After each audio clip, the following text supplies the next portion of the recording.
How to reschedule reservation in your Airbnb app. Let's get started. Launch your Airbnb app. Make sure you have already logged into your account. You'll land to the Explore page. Now at the bottom, you're going to find different options. Head over to the option of trips.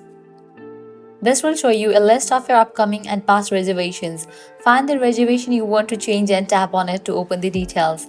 At the moment, I haven't made any of the reservations, so it is showing nothing over here. In the case you do have a reservation, it will pop up in this page. After you open the details, look for the Modify or Cancel button and tap on it.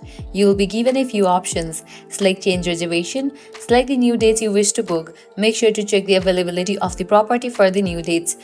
Your Airbnb will show you any price differences and the availability for the new dates. Review this information carefully. If everything looks fine, send a request to the host to approve the changes. You might need to provide a reason for the change. Once the host approves the changes, you'll receive a confirmation.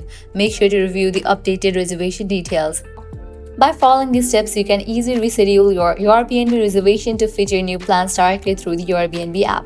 Well, that's a wrap for this video. At the end, if you guys find this video helpful, don't forget to like, share, and subscribe to our channel. Thanks for watching.